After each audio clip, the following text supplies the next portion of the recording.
ನಮಸ್ಕಾರ 9am ನ್ಯೂಸ್ಗೆ ಸ್ವಾಗತ. ನಾನು ಪೃಥ್ವಿರಾಜ್ ಹಾರ್ನಹಳ್ಳಿ. ದಸರಾ ಸಂಭ್ರಮದಲ್ಲಿ ಕೊರೋನಾವನ್ನ ಮರ್ತಿದ್ದಾರೆ ಜನ. ಹಬ್ಬ ಇರುವಂತ ಹಿನ್ನೆಲೆಯಲ್ಲಿ ಆಲ್ಮೋಸ್ಟ್ ಪ್ರತಿಯೊಂದು ಹಬ್ಬದಲ್ಲೂ ಕೂಡ ಜನಸಾಗರನೇ ಸೇರುತ್ತೆ. ಸ್ಪೆಷಲಿ ಕೆಆರ್ ಮಾರುಕಟ್ಟೆಯಲ್ಲಿ ಜನಸಾಗರನೇ ಸೇರಿರುವಂಥದ್ದು. ಭರ್ಜರಿ ಖರೀದಿಯನ್ನ ಮಾಡ್ತಾ ಇದ್ದಾರೆ ಬೆಂಗಳೂರಿನ ಜನ. ಸಾಮಾಜಿಕ ಅಂತರವನ್ನು ಮರೆತು ವ್ಯಾಪಾರದಲ್ಲಿ ತೊಡಗಿರುವಂಥದ್ದು. ದಸರಾ ಸಂಭ್ರಮದಲ್ಲಿ ಮಿಂದೇಳ್ತಾ ಇರುವಂಥದ್ದು ಯಾವ ರೀತಿಯಾಗಿದೆ ಸಂಭ್ರಮ ಅನ್ನೋದು ಮಾರುಕಟ್ಟೆಗಳನ್ನು ನೋಡಿದಂಥ ಸಂದರ್ಭದಲ್ಲೇ ಗೊತ್ತಾಗ್ಬಿಡುತ್ತೆ. ಯಾವುದೇ ಹಬ್ಬ ಬಂದಂಥ ಸಂದರ್ಭದಲ್ಲಿ ಸ್ಪೆಷಲಿ ಕೆಆರ್ ಮಾರ್ಕೆಟಲ್ಲಂತೂ ಕಂಪ್ಲೀಟ್ ಆಗಿ ಜನಜಂಗುಳಿನೇ ಇರುತ್ತೆ. ಈಗಲೂ ಕೂಡ ಅಷ್ಟೇ. ಅದರಲ್ಲೂ ಸ್ಪೆಷಲಿ ಆಯುಧ ಪೂಜೆ ಬೇರೆ ಇವತ್ತು. ಸೊ ಹೀಗಾಗಿ ಬಾಳೆ ದಿಂಡು, ಹೂವಿನ ಖರೀದಿಯ ಮಾರಾಟ ಅಂತೂ ಜೋರಾಗಿರುತ್ತೆ. ಸಾಮಾಜಿಕ ಅಂತರ ಅಂತೂ ಇಲ್ಲವೇ ಇಲ್ಲ. ಅದಂತೂ ಆಲ್ಮೋಸ್ಟ್ ಹೋಗ್ಬಿಟ್ಟು ತುಂಬ ದಿನನೇ ಆಗ್ಬಿಟ್ಟು. ಸೋಷಿಯಲ್ ಡಿಸ್ಟೆನ್ಸ್ ಅನ್ನುವಂಥದ್ದು ಎಲ್ಲೂ ಮೇಂಟೈನೇ ಮಾಡ್ತಾ ಇಲ್ಲ. ನಾವು ಹೂವು ಹಣ್ಣು ಖರೀದಿಯನ್ನು ಮಾಡ್ತಾ ಇದ್ದಾರೆ ಜನ. ಗಗನಕ್ಕೇರಿದಾವೆ ಹೂವು ಮತ್ತು ಹಣ್ಣುಗಳ ಬೆಲೆ. ಆಗಿದ್ರೂ ಕೂಡ ಹಬ್ಬ ಮಾಡಲೇಬೇಕು ಅಂತ ಜನ ಅಂತೂ ಮಾಡ್ತಾನೆ ಇದ್ದಾರೆ. ಯಾಕೆಂದರೆ ಆ ಕೊರೋನಾದ ಸಂಕಷ್ಟದ ಸಂದರ್ಭದಲ್ಲೇ ಮಾಡಿದ್ದಾರೆ. ಇನ್ನು ಈಗ ಕೊರೋನಾ ಪ್ರಕರಣಗಳು ಕಡಿಮೆ ಆಗಿರುವಂಥ ಸಂದರ್ಭದಲ್ಲಿ ಇನ್ನೂ ಜೋರಾಗೆ ಮಾಡ್ತಾ ಇದ್ದಾರೆ. ಎಸ್ಪೆಷಲಿ ಇವತ್ತು ಆಯುಧ ಪೂಜೆ ಆಗಿರುವಂಥ ಹಿನ್ನೆಲೆಯಲ್ಲಿ ಇನ್ನೂ ಮಾರಾಟದ ಭರಾಟೆ ಇನ್ನೂ ಜೋರಾಗೆ ನಡೀತಾ ಇದೆ. ಎಲ್ಲ ಮಾರುಕಟ್ಟೆಗಳಲ್ಲೂ ಕೂಡ ಅಷ್ಟೇ ಜನಸಾಗರನೇ ಸೇರಿದೆ.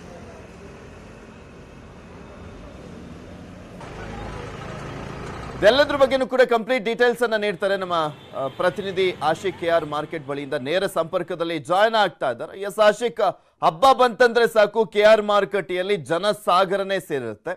ಇವತ್ತು ಸ್ಪೆಷಲಿ ಆಯುಧ ಪೂಜೆ ಬೇರೆ. ಆ ಒಂದು ಸಂಖ್ಯೆ ಇನ್ನೂ ದುಪ್ಪಟ್ಟಾಗಿರುತ್ತೆ. ಯಾವ ರೀತಿಯಾಗಿದೆ ಕೆಆರ್ ಮಾರ್ಕೆಟ್ ಇವತ್ತು?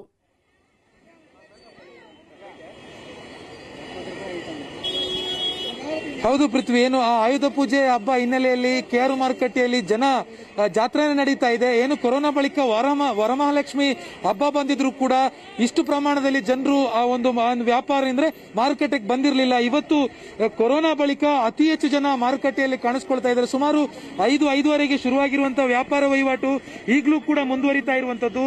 ಏನು ಆಯುಧ ಪೂಜೆಗೆ ಬೇಕಾಗಿರುವಂತಹ ಒಂದಿಷ್ಟು ಸಾಮಗ್ರಿಗಳದು ಹೂ ಆಗಿರ್ಬೋದು, ಅಥವಾ ಹಣ್ಣುಗಳಾಗಿರ್ಬೋದು, ಅಥವಾ ತೋರಣಗಳನ್ನ ಕಟ್ಟೋದಕ್ಕೆ ಬೇಕಾಗಿರುವಂತಹ ಎಲೆಗಳಾಗಿರ್ಬೋದು, ಬಾಳೆ ದಿಂಡುಗಳಾಗಿರ್ಬೋದು, ಎಲ್ಲವನ್ನು ಕೂಡ ಕೊಂಡ್ಕೊಳ್ಳೋದಕ್ಕೆ ಜನ ಇಲ್ಲೊಂದು ಕೆಆರ್ ಮಾರುಕಟ್ಟೆಯಲ್ಲಿ ಸೇರಿರುವಂತದ್ದು. ಇದ್ರ ಜೊತೆಗೆ ಹಬ್ಬದ ಹಿನ್ನೆಲೆಯಲ್ಲಿ ಒಂದಿಷ್ಟು ಹೂಗಳಿಗೂ ಮತ್ತೆ ತರಕಾರಿಗಳಿಗೂ ಹಣ್ಣುಗಳಿಗೂ ಎಲ್ಲದಕ್ಕೂ ಕೂಡ ಬೆಲೆ ಜಾಸ್ತಿ ಆಗಿದೆ ಅಂತ ಹೇಳ್ತಾ ಇದ್ದಾರೆ. ಅದನ್ನು ಸ್ವತಃ ವ್ಯಾಪಾರಿಗಳು ಕೂಡ ಹೇಳ್ತಾ ಇದ್ದಾರೆ. ಒಬ್ಬರು ವ್ಯಾಪಾರಿ ಇದ್ದಾರೆ, ಅವ್ರನ್ನ ಮಾತಾಡ್ಸೋಣ, ಅವ್ರು ಏನಂತಾರೆ ಅಂತ. ಸರ್, ಇವತ್ತು ಹಬ್ಬದ ವ್ಯಾಪಾರ ನಡೀತಾ ಇದೆ. ಎಷ್ಟು ಗಂಟೆಗೆ ಶುರುವಾಯ್ತು?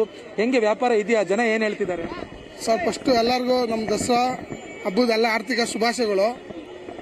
ಇವಾಗ ಹಬ್ಬ ನೈಟು ನಮ್ಗೆ 10 ಗಂಟೆಯಿಂದಾನೇ ವ್ಯಾಪಾರ ಶುರುವಾಗಿದೆ ಸರ್. ಪರವಾಗಿಲ್ಲ, ಸುಮಾರಾಗಿ ನಡೀತಾ ಇದೆ ಸರ್. ವ್ಯಾಪಾರ ಮಾಡ್ತಾ ಇದ್ದೀವಿ. ಹೆಂಗಿದೆ ಸರ್ ಹೂವಿನ ಬೆಲೆ ಎಲ್ಲ ಹೇಗಿದೆ?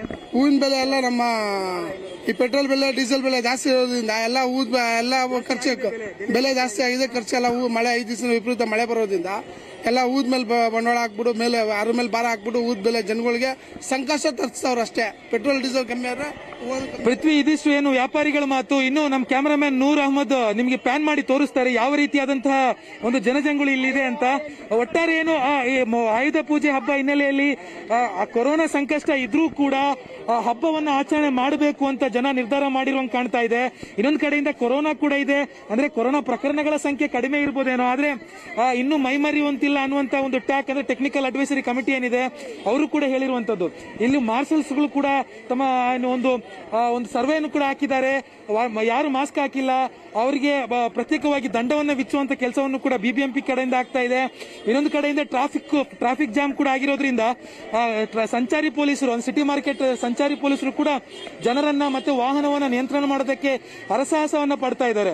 ಇದೇ ಕಡೆ ಬೆಂಗಳೂರಿನ ಕೆಆರ್ ಮಾರ್ಕೆಟ್ ಮಾತ್ರ ಅಲ್ಲ, ಬೆಂಗಳೂರಿನ ಹೆಬ್ಬಾಳ ಹೂವಿನ ಮಾರುಕಟ್ಟೆ ಆಗಿರ್ಬೋದು, ಮಲ್ಲೇಶ್ವರದ ಹೂವಿನ ಮಾರುಕಟ್ಟೆ ಆಗಿರ್ಬೋದು, ಎಲ್ಲಾ ಕಡೆ ಕೂಡ ಇದೇ ರೀತಿಯಾದಂತಹ ವಾತಾವರಣ ನಿರ್ಮಾಣ ಆಗಿರುವಂತದ್ದು.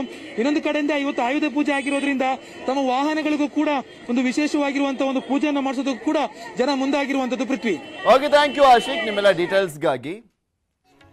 ಗಮನಿಸ್ತಾ ಇದ್ರಿ ಯಾವ ರೀತಿಯಾಗಿ ಹಬ್ಬದ ಸಡಗರ ಸಂಭ್ರಮ ಮನೆ ಮಾಡಿದ ಮಾರುಕಟ್ಟೆಗಳಲ್ಲೂ ಅಂತ. ಇನ್ನು ಹೂವಿನ ಬೆಲೆ ಎಷ್ಟೆಷ್ಟಾಗಿದೆ ಅನ್ನೋದನ್ನ ತೋರಿಸ್ತಾ ಇದ್ವಿ. ಕನಕಾಂಬರ 1,500 ರೂಪಾಯಿ, ಹಾಗೆ ದುಂಡು ಮಲ್ಲಿಗೆ 1000 ರೂಪಾಯಿ, ಕಾಕಡ 500 ರೂಪಾಯಿ, ಗುಲಾಬಿ 200 ರೂಪಾಯಿ, ಈ ರೀತಿಯಾಗಿ ಹೂವಿನ ರೇಟ್ ಇದೆ.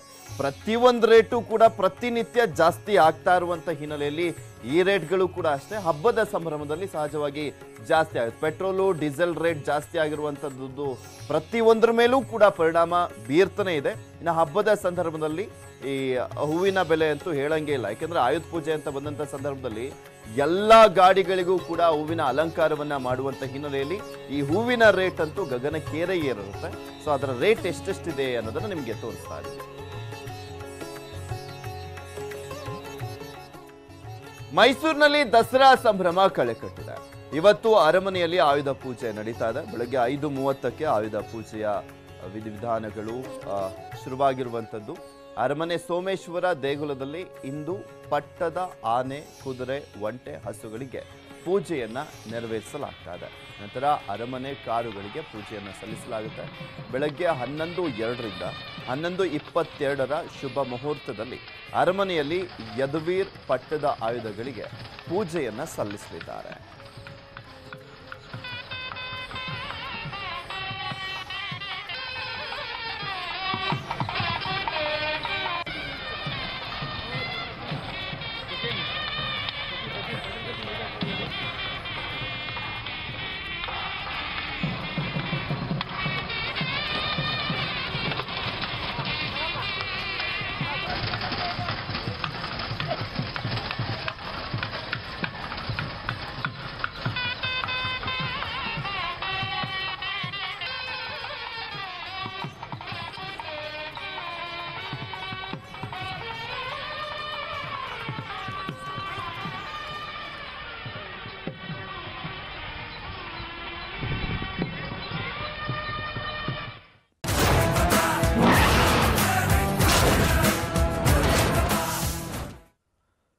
ಸ್ಯಾಂಡಲ್ವುಡ್ನಲ್ಲಿ ಇಂದು 2 ಚಿತ್ರಗಳು ಅದ್ದೂರಿಯಾಗಿ ತೆರೆಗೆ ಬರ್ತಾ ಇದಾವೆ. ಸುದೀಪ್ ಅಭಿನಯದ ಕೋಟಿಗೊಬ್ಬ 3 ಹಾಗೂ ಇದೇ ಮೊದಲ ಬಾರಿಗೆ ದುನಿಯಾ ವಿಜಿ ಡೈರೆಕ್ಷನ್ ಮಾಡಿ ತಾವೇ ಅಭಿನಯಿಸಿರುವಂತ ಸಲಗ ಚಿತ್ರ ರಿಲೀಸ್ ಆಗ್ತಾ ಇದೆ. 300ಕ್ಕೂ ಹೆಚ್ಚು ಥಿಯೇಟರ್ಗಳಲ್ಲಿ ಕೋಟಿಗೊಬ್ಬ 3 ರಿಲೀಸ್ ಆಗ್ತಾ ಇದೆ. ಎಲ್ಲಾ ಕಡೆನೂ ಕೂಡ ಥಿಯೇಟರ್ ಬಳಿ ಅಭಿಮಾನಿಗಳು ಜಮಾಯಿಸಿದ್ದಾರೆ. ಸಿನಿ ಹಬ್ಬನೂ ಕೂಡ ಇವತ್ತಿನಿಂದ ಶುರುವಾಗ್ತಾ ಇದೆ. ಇಬ್ಬರು ದೊಡ್ಡ ಸ್ಟಾರ್ಗಳ ಚಿತ್ರಗಳು ಒಂದೇ ದಿನ ಇವತ್ತು ತೆರೆ ಕಾಣ್ತಾ ಇರುವಂಥದ್ದು ಕೋಟಿಗೊಬ್ಬ 3 ಮತ್ತು ಸಲಗ. ಈ 2 ಚಿತ್ರಗಳಿಗೂ ಕೂಡ ಭರ್ಜರಿ ರೆಸ್ಪಾನ್ಸ್ ಸಿಗ್ತಾ ಇದೆ ಕರ್ನಾಟಕದಲ್ಲಿ.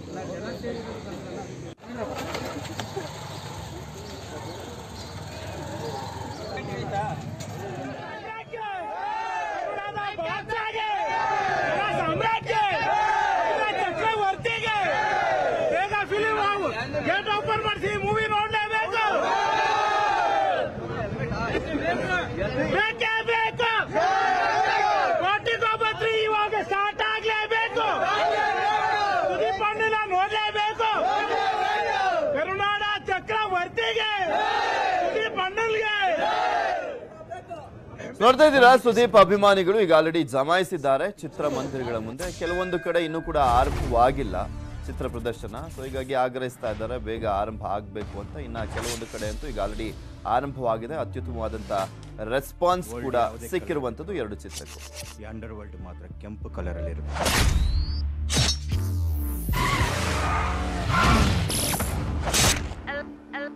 ಏನ್ ನಿನ್ನ ಹೆಸರು? ಸಾವಿತ್ರಿ. ನಿಮ್ಮ ಅಮ್ಮಂದಲ್ಲ ಕಣ, ನಿಂದು. ನನ್ನ ಹೆಸರೇ ಸರ್ ಸಾವಿತ್ರಿ.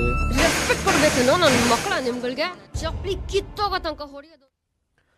ಕೊರೋನಾ ಜಾಗೃತಿ ಬಗ್ಗೆ ನ್ಯೂಸ್ 18 ನೆಟ್ವರ್ಕ್ ಫೆಡರಲ್ ಬ್ಯಾಂಕ್ ಸಹಯೋಗದೊಂದಿಗೆ ಇಡೀ ದೇಶದಾದ್ಯಂತ ಅಭಿಯಾನವನ್ನ ಮಾಡಲಾಗ್ತಾ ಇದೆ. ಇದರ ಮುಂದುವರೆದ ಭಾಗವಾಗಿ ವಾಟ್ಸ್ಆಪ್ ಮೂಲಕ ಕೂಡ ನೀವು ಪರಿಹಾರವನ್ನ ಕಂಡುಕೊಳ್ಬಹುದು. ಕೊರೋನಾ ಗೊಂದಲದ ನಿಮ್ಮ ಪ್ರಶ್ನೆಗಳಿಗೆ ನಿಮಗೆ ಉತ್ತರ ಸಿಗುತ್ತೆ.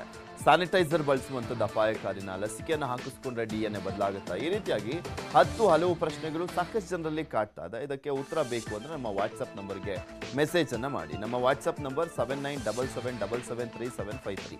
ಈ ನಂಬರ್ಗೆ ನಿಮ್ಮ ಪ್ರಶ್ನೆ ಏನು ಅಂತ ಕಳಿಸಿ. ಇದೇ ನಂಬರಿಂದ ನಿಮಗೆ ಉತ್ತರ ಕೂಡ ಬರುತ್ತೆ. ಇದಿಷ್ಟೇ ಅಲ್ಲ, ಹೆಚ್ಚಿನ ಮಾಹಿತಿಗಾಗಿ ನಿಮ್ಮ ಸ್ಕ್ರೀನ್ ಮೇಲೆ ಈಗ ಕಾಣಿಸ್ತಾ ಇರುವಂಥ ವೆಬ್ಸೈಟ್ಗೆ ಲಾಗಿನ್ ಆಗಿ ನಿಖರ ಉತ್ತರವನ್ನು ಪಡ್ಕೊಳ್ಳಿ.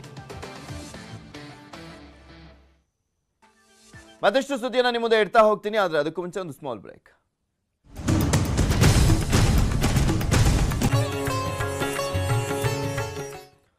ವಿಶ್ವ ಪ್ರಸಿದ್ಧ ಜಟ್ಟಿ ಕಾಳಗಕ್ಕೆ ಮೈಸೂರಿನ ಜಟ್ಟಿಗಳು ತಾಲೀಮನ್ನ ನಡೆಸ್ತಾ ಇದ್ದಾರೆ. ಆದರೆ ಜಟ್ಟಿ ಕಾಳಗಕ್ಕೆ ಈ ಬಾರಿಯೂ ಕೂಡ ಅವಕಾಶ ಇಲ್ಲ.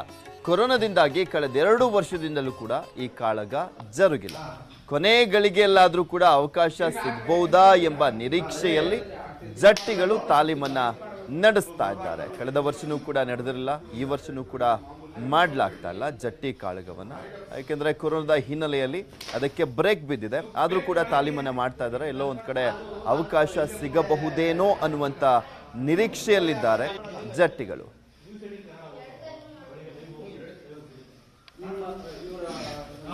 ಮೈಸೂರು ದಸರಾದಲ್ಲಿ ಪ್ರಮುಖ ಆಕರ್ಷಣೆಗಳಲ್ಲಿ ಈ ಜಗಜ್ಜಟ್ಟಿ ಕಾಳಗ ಕೂಡ ಒಂದು. ಆದರೆ ಈ ವರ್ಷನೂ ಕೂಡ ಅದಕ್ಕೆ ಬ್ರೇಕ್ ಬಿದ್ದಿದೆ. ಇದೇ ವಿಚಾರಕ್ಕೆ ಸಂಬಂಧಪಟ್ಟಂತೆ ನಮ್ಮ ಪ್ರತಿನಿಧಿ ಶರಣು ಹಂಪಿ ಹೆಚ್ಚಿನ ವಿವರವನ್ನ ನೀಡಿದ್ದಾರೆ, ನೋಡ್ಕೊಳ್ಳೋಣ. ಮೈಸೂರು ದಸರಾ ಅಂದ್ಕೊಳ್ಳೆ ನಮಗೆ ಮೊದಲು ನೆನಪಾಗೋದೆ ಅಂಬಾರಿ.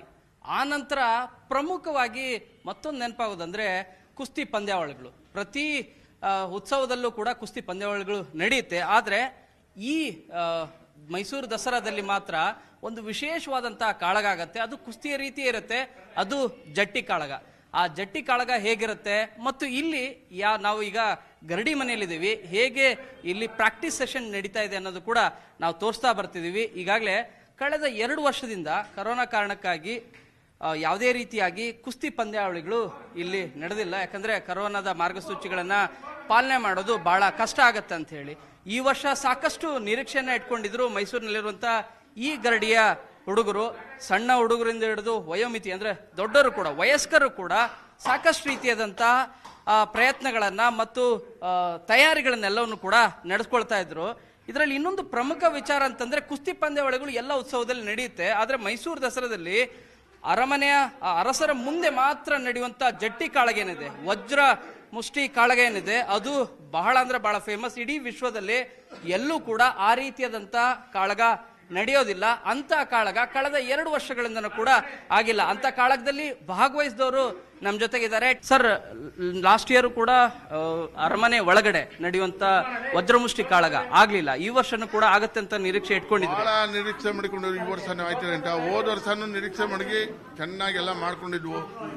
ಗಪ್ ಅಂತ ಎಲ್ಲ ಈ ತರ ಕರೋನಾದಿಂದ ಬಂದಾಗೋಯ್ತು. ಎಷ್ಟು ವರ್ಷದಿಂದ ಸರ್, ಎಷ್ಟು ವರ್ಷ ತಾವು ಭಾಗವಹಿಸಿದ್ರಿ ಜಟ್ಟಿ ಕಾಳಗದಲ್ಲಿ? ಜಟ್ಟಿ ಕಾಳಗದಲ್ಲಿ ನಾನು 75 ನಾನು ಮಾಡ್ತಾನೆ ಇದ್ದೀನಿ ಸರ್. 75ನೇ ಇಸ್ವಿಯಿಂದ ನಾನು ಪ್ರಾಕ್ಟೀಸ್ ಮಾಡ್ಕೊಂಡು ಎಲ್ಲ ಮಾಡ್ಕೊಂಡು ತಿರ್ಗಾ 80ನೇ ಇಸ್ವಿಯಿಂದ ನಾನು ಮಾಡಿದ್ದು. ಇದೆಲ್ಲ ಪ್ರಾಕ್ಟೀಸ್ ತಗೊಂಡು ಆಮೇಲಿಂದ ಕೊನೆಗೆ ಈ ತರ ಆಗಿದ್ದಂದ್ರೆ ಇದೆ ಫಸ್ಟ್. ಈ ಬಾರಿ ಜಟ್ಟಿ ಕಾಳಕ್ಕೆ ರೆಡಿ ಆಗಿದ್ರು ಇವ್ರ ಮಗ. ಸೊ ಅವ್ರನ್ನು ಕೂಡ ಮಾತಾಡ್ತೀನಿ. ಸರ್, ಈ ವರ್ಷ ರೆಡಿ ಆಗಿದ್ರಾ ನೀವು ವಿಷ್ಣು ಅವರೇ ಜಟ್ಟಿ ಕಾಳಗಕ್ಕೆ? ಹ್ಞೂ ಸರ್, ಈ ವರ್ಷ ನಾನು ನಮ್ಮಣ್ಣ ಪ್ರತಿ ವರ್ಷನೂ ರೆಡಿ ಆಗ್ತಾ ಬರ್ತಿದ್ವಿ. ಈ ವರ್ಷ ಅವರು ಅದೇನೋ ಅನುಮತಿ ಕೊಡಲಿಲ್ಲ. ಈಗಲೂ ಮಾಡ್ಕೊಂಡೇ ಇದೀವಿ. ಮುಂದಿನ ನೆಕ್ಸ್ಟ್ ಇಯರ್ ಮಾಡ್ಬೋದು ಅಂತ ಕಾಯ್ತಾ ಇದ್ದೀವಿ ಸರ್. ತಾವು ಏನ್ ಹೇಳ್ತೀರಿ ಸರ್ ಜಟ್ಟಿ ಕಾಳಗದ ಬಗ್ಗೆ? ಹೇಗಿರುತ್ತೆ ಜಟ್ಟಿ ಕಾಳಗ ಅಂದ್ರೆ ಜಟ್ಟಿ ಮಹಾತ್ಮ ಅಂದ್ರೆ ನಮ್ಮ ಮಹಾರಾಜರಿಗೆ ಮುಡಿ ಕೊಟ್ಟಂಗೆ ನಾವು ಏನೇ ಆದ್ರೂ ಅವ್ರಿಗೆಲ್ಲದಕ್ಕೂ ನಾವು ಅವ್ರು ಹೆಂಗ್ ಹೇಳ್ತಾರೆ ನಾವು ಹಂಗ್ ಮಾಡೋದು. ಅವ್ರಿಗೋಸ್ಕರ ನಾವು ಜೀವ ಕೊಟ್ಟು ಕುಸ್ತಿ ಮಾಡ್ತೀವಿ. ಅವ್ರಿಗೆ ಅಲ್ಲ, ರಕ್ತ ಬರುತ್ತೆ ಅಂತಾರೆ. ರಕ್ತ ಬಂದೇ ಬರ್ತದೆ ಸರ್. ಮುಂಚೆ ಸೇರ್ಗಟ್ಲೆ ಹೋಗೋದು, ಈಗ ಒಂದ್ ಸ್ವಲ್ಪ ರಕ್ತ ಬಂದ್ರೆ ಬಿಡಿಸ್ಬಿಡ್ತೀವಿ. ಈ ವರ್ಷ ಏನಂದ್ರೆ ಇನ್ನೂ ಒಂದ್ ಸ್ವಲ್ಪ ಕೊರೋನಾ ಐತೆ ಅನ್ಬಿಟ್ಟು ಬಂದ್ ಮಾಡ್ಬಿಟ್ಟವ್ರೆ. ಬರೋ ವರ್ಷ ಗ್ಯಾರಂಟಿ ಆಯ್ತದೆ ಸರ್. ಈ ವರ್ಷ ಮೈಸೂರು ದಸರಾದಲ್ಲಿ ಆ ವಜ್ರ ಮುಷ್ಟಿ ಕಾಳಗ ಆಗೋದಿಲ್ಲ.